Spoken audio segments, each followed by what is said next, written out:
of Georgia, who's also a medical doctor. Thanks for being with us, Congressman.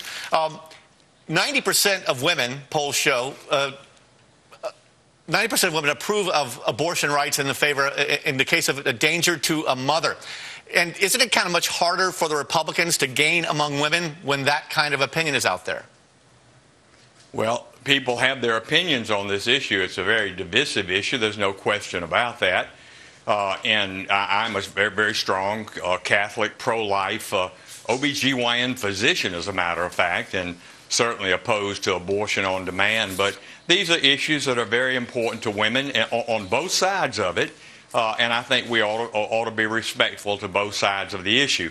But when it comes to the federal government forcing organizations like Catholic schools or Catholic charities or Mormon religious organizations, that they could force people against their will to provide something that is against their religious conscience, whether it's an abortifacient or a tubal ligation, the federal government has no right to be involved in things like that. Why has Romney been able to gain among women voters more recently in the polls?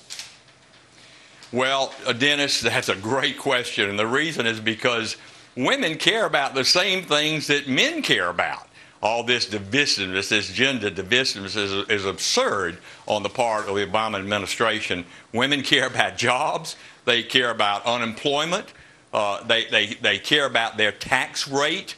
They care about, particularly if they're single women with children. Look, I had a small business as an OBGYN doctor. We had about 20 employees. 19 of them, except me, were women.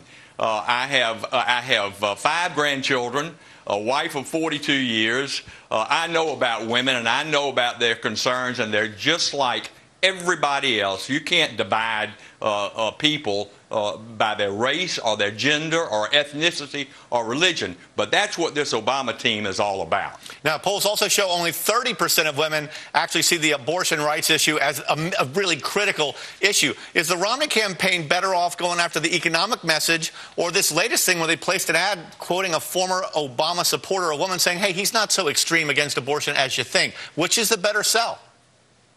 The better sell, Dennis, as I said just a second ago, is the economy, because so many women, of course, are head of households, and they're the breadwinner.